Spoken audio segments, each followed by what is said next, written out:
Tuhan berikan saya pekerjaan yang terbaik, itu tidak salah. Tuhan berkati usaha saya, itu tidak salah.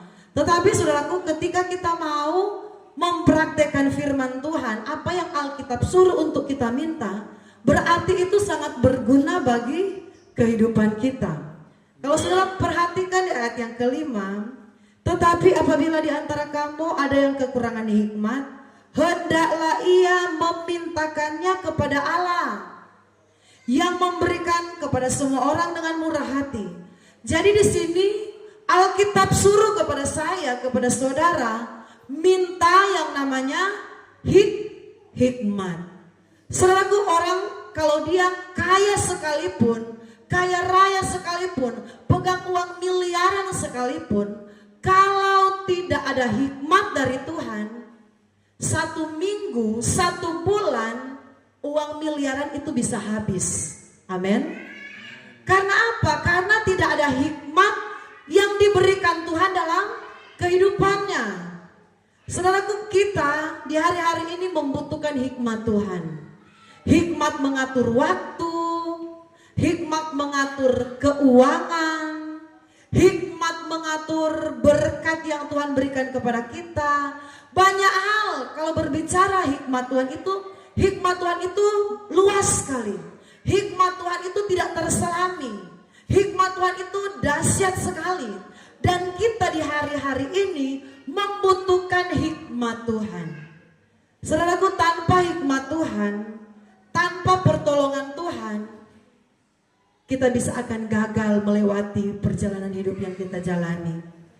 Saudaraku, di hari-hari ini hidup semakin sulit. Amin. Keadaan ekonomi, saudaraku, di mana-mana kami berkunjung. Kalau kami kunjungan atau kami berpas-pasan ketemu dengan orang, tidak lain tidak bukan yang orang mau cerita itu, saudaraku, ialah kesulitan keuangan.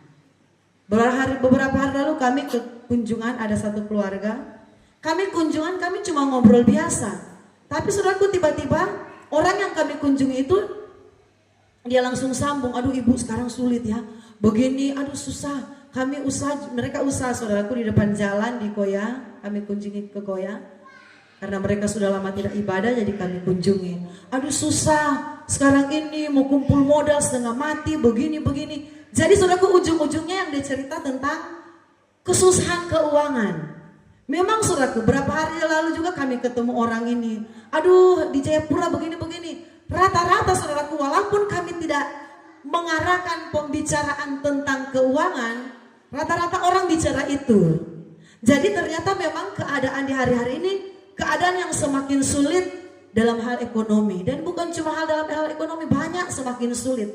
Dan kalau kita tidak belajar minta hikmat Tuhan, akan lebih sulit lagi. Amin. Kalau kita tidak minta hikmat Tuhan, Tuhan tolong saya berikan hikmat untuk saya mengatur pendapatan saya. Tuhan berikanlah saya hikmat untuk saya mengatur pekerjaan saya. Berikan saya hikmat Tuhan untuk saya mengatur keuangan saya. Berikan saya hikmat untuk saya mengatur kesehatan saya. Saudaraku, untuk kesehatan juga kita itu perlu hikmat Tuhan. Ada banyak kali orang ketika dia sakit, ada banyak kali ya saudaraku, biasanya dia mempersalahkan Tuhan. Tuhan, saya sudah rajin beribadah, saya sudah setia berkorban, kenapa saya sakit? Tetapi saudaraku, tidak selamanya itu sakit itu Tuhan yang istilah Tuhan yang berikan, Tuhan yang izinkan dalam hidup kita. Ada kadang-kala sakit juga itu karena dari kita sendiri, saudaraku. Saudaraku, beberapa bulan yang lalu kami sempat mengalami yang namanya sakit. Sakit, saudaraku, sakit kadar gula naik. Itu saudaraku, sakit waktu bulan Januari. Kenapa badan ini masam capek-capek? Habis makan bukan tambah kuat, saudaraku, macam tambah loyo. Habis makan rasanya mau langsung istirahat tidur. Saudaraku, ternyata kalau orang yang kadar gula naik, tanda-tandanya seperti itu. Pembawaannya pengen istirahat tidur. Habis makan bukan tambah kuat, tambah loyo, saudaraku. Kami tidak tahu. Jadi saudaraku, inilah saudaraku, ini contoh saja. Berbicara tentang hikmat untuk kita bisa sehat. Jadi kan bulan Desember kan itu biasanya kalau mau Natalan itu kita kan kunjungan keluarga. Jadi di mana-mana itu ada Sprite, ada Coca-Cola, Fanta, daging-daging, nasi yang disajikan itu nasi yang enak, yang harum-harum, pokoknya semua yang lesat-lesat. Jadi saudaraku, itulah penyebabnya, karena tidak bisa mengontrol makan. Jadi saudaraku, kalau kami berkunjung dimanapun semua itu ya namanya Natal, tahun baru, jadi yang enak-enak semua. Jadi karena tidak ada rem, makan semuanya makan. Jadi akibatnya bulan Januari, masih pertengahan Januari, waktu kontrol ke puskesmas, dokter bilang, ibu, bapak, ini baru gejala, tapi ini harus diantisipasi. Rem dulu, jangan dulu makan nasi. Saudaraku udah bilang, dokter bilang, jangan dulu makan nasi, jangan dulu minum teh, minum kopi, jangan kasih gula. Hindari dulu yang manis-manis. Itu berbicara kesehatan. Jadi saudaraku, hikmat itu perlu sekali. Amin, saudaraku. Hikmat dalam menjalani hidup ini perlu sekali.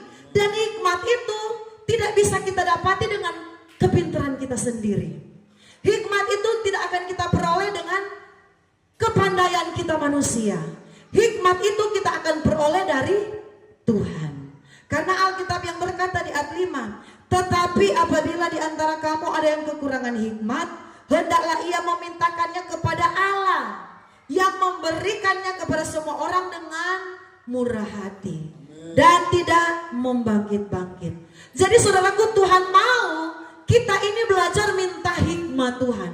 Kalau kita minta hikmat Tuhan, uang mungkin di tangan cuma 1 juta. Bagi kita itu 1 juta itu 1 minggu tidak cukup, atau 2 minggu tidak cukup. Tetapi karena ada hikmat Tuhan, 1 juta itu bisa cukup 1 bulan.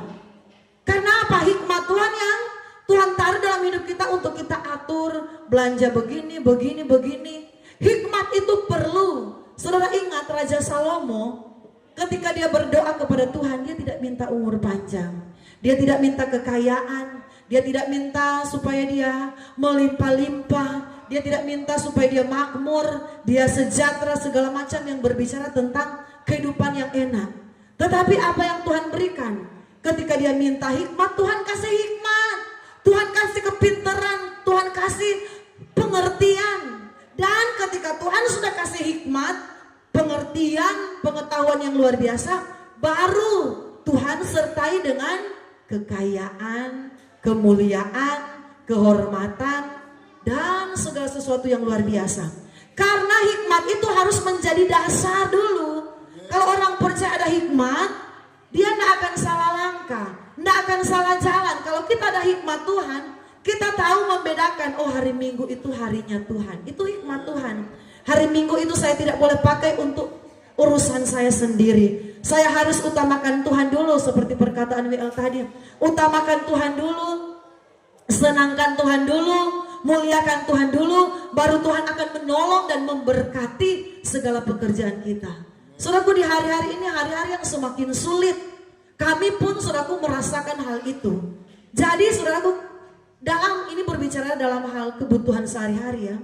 Biasanya saudaraku ada yang jualan nasi kuning di situ 10.000. Saya bilang, nasi kuning ini murah sekali, 10.000. Enak banyak. Tetapi kami ini banyak orangnya. 1 saya, Bapak Gembala 1, Salomo 1, Yakub 1, Ecun 1, Yabes Yosi 1 bagi 2. Jadi kalau mau beli nasi kuning 10.000 ini harus siapkan uang 60.000, saudaraku. Itu 1 kali makan untuk sarapan. Jadi saudaraku, kita juga ini tidak boleh royal-royal, amin. Jadi ketika kami beli, saya bilang, rugi juga ya. Ini memang nasi kuning 10.000 murah. Tetapi tong di pastori ini banyak sekali. Mau beli 5 bungkus tidak akan kenyang. Jadi harus 6 bungkus. Itu pun yang 1 bungkus Yosi habis karena mereka masih kecil, bagi 2. Jadi sekarang saudaraku, kami berdoa Tuhan berikan hikmat di tengah-tengah kesulitan ini supaya kami bisa mengatur pembelanjaan kami. Jadi saudaraku, kami puji Tuhan anak-anak ini paling senang tempe. Kalau saya mau beli tahu tempe, dia bilang, Mak, tahu tidak usah beli, Mak, beli tempe saja. Jadi saudaraku, orang suka tempe, suka bikin saus. Jadi kalau saya bikin saus, saya bilang, Bapak Gembala, yang orang bikin saus 1 kali pakai tomat 1 kilo lebih itu. Karena saudaraku, kalau saus di pastor itu 1 kali saya masak, saya bikin 1 pan stove, aku baru bikin gunung. Itu pun saya perhatikan kadang-kala makan royal, satu hari itu habis itu saus itu. Saya bilang, kadang-kala saudaraku mereka makan, saya bilang, makan seadanya ya. Berdoa supaya turun ada berkat. Biarpun di meja ini mama ada masa satu gunung, jangan royal. Ini hidup ini semakin sulit. Istilahnya apa saudaraku? Bukan istilahnya mau rem, tetapi mengajarkan mereka untuk berhemat. Jadi saudaraku kalau saya suka ke pasar, so beli ikan rinca, orang bilang ikan rinca kering, so beli tempe, saudaraku jadi so beli tempe kadang-kala 4-5 bungkus. Tahu saya beli cuma satu karena cuma saya yang doyan. Saya masak saus satu pansop itu bumbung. Jadi saya bilang hemat-hemat ya, supaya kalau boleh 2 hari tong makan ini. Nanti kasih panas lagi supaya enggak ribet karena di pastori banyak kesibukan, mau cuci baju, mau cuci piring, mama mau live di YouTube, mau live di TikTok. Jadi kalian harus mengerti, mama so masak 1 kali 2 hari punya. Jadi saudaraku puji Tuhan anak-anak ini sudah mengerti. Jadi kalau saya so bikin saus, orang enggak mengeluh. Jadi di belakang juga masih ada sisa saus yang kemarin. Saus tempe, pakai terong, pakai kacang panjang, pakai poki-poki. Jadi so lengkap saudaraku, satu gunung saya bilang. Tolong hemat, supaya 2 hari bisa makan, jangan mengeluh. Saudaraku dunia ini kita tidak boleh hidup lagi royal, amin. Tidak boleh ada lagi yang namanya boros. Sedangkan orang yang punya uang ratusan juta, miliaran sekalipun, kalau sekarang kita tidak olah dengan baik, tidak atur dengan baik, akan habis. Saudaraku kami alami, anak ini biasanya tiap pagi dong Yosi dong Yabes, ma ultra, sudah pagi dong minta uang di ultra. 2 anak ini Yosi Yabes, saya hitung 7.000 satu kotak. Satu kali pergi saudaraku 14.000. Siang lagi ma ultra, kalau mau tuh 14.000, malam lagi ultra. Saya bilang aduh tidak bisa lagi kalau ultra terus ini. Jadi saudaraku karena dorong suka dot, jadi tiap pagi kalau dorong bilang ultra saya bilang dek bikin teh sudah ya, minum teh ya atau minum kopi. Yosi suka kopi saset, jadi satu saya isi di dot baru pakai gula. Minum kopi ya, oh iya kopi. Jadi so tidak lagi ultra. Kalau ultra terus saya bilang ini 1 hari ini kalian punya jajan 100.000 itu habis. Aduh. Mama belum beli listrik, belum bayar ini, belum bayar itu. Jadi memang di hari-hari ini kita butuh hikmat Tuhan. Amin. Kita butuh hikmat Tuhan dalam segala hal, dalam kesehatan kita. Dulu kami saudaraku jarang makan ubi. Tapi sekarang kami kalau mau ke Koya, pasti itu kalau waktu kemarin singgah di Ibu Poloakan, dulu Ibu Poloakan kasih muat bunga, buka mobil belakang itu ada ubi BT saudaraku. Ubi BT kami beli banyak. Karena apa? Untuk kesehatan. Jadi menghindari nasi itu pun kalau saya ke pasar, saya cari bulog, baru saya cari bulog yang tidak enak. Ada kan bulog, kalau kita cium, harum, pasti dimasak itu enak. Jadi justru saya terbalik, kalau saya ke pasar, saya cari bulog yang tidak harum. Saya cium dulu, aduh ini bulog tidak harum macam bau-bau lain. Saya beli itu, karena saya tahu berarti kadar gulanya ini rendah, tidak enak. Tetapi kalau beras yang enak-enak, biar bulog juga itu. Jadi inilah saudaraku keadaan sekarang yang kita harus benar-benar minta hikmat sama Tuhan. Minta hikmat, tidak boleh lagi kita. Sekarang saudaraku kalau kami kunjungan, kami sudah hitung. Bukan istilahnya mau perhitungan ya. Tetapi kalau kami mau kunjungan, saya bilang ya kalau terus ada daerah Koya, kunjungan Koya, mari tong singgah semua jemaat yang ada di Koya. Karena apa? Bukan mau perhitungan bensin, tidak ya saudaraku. Tetapi memang keadaan ini semakin sulit. Beberapa hari lalu kami putus lagi satu langganan minyak tanah di Kota Raja. Bapak bilang, aduh ini langganan ini tiap 2 hari kami harus antar. Ini dia kasih putus dengan banyak macam alasan. Jadi otomatis saudaraku pendapatan itu berkurang. Tetapi kami cuma berkata pastilah kalau Tuhan tutup jalan di satu, pasti ada jalan lagi di lain. Tetapi ini yang namanya memang kesulitan dunia ini semakin nyata, semakin nampak. Tadi malam kami berkunjung di keluarga Sepang, Pongo Sepang, mereka berkata anak mereka puji Tuhan kerja di Bank Papua. Puji Tuhan tidak ada gaji training. 1 kali gajian pertama sudah 4.700.000. Saya bilang aduh syukur sekali. Sekarang itu mau cari pekerjaan itu susah. Susah saudaraku. Jadi kalau kita dapat pekerjaan yang terbaik, bertahan. Bertahan walaupun mungkin atasan kita ini dia cerewet kah, atasan kita mungkin dia suka marah-marah, atasan kita mungkin kadang-kala menjengkelkan. Mari bertahan dulu saudaraku.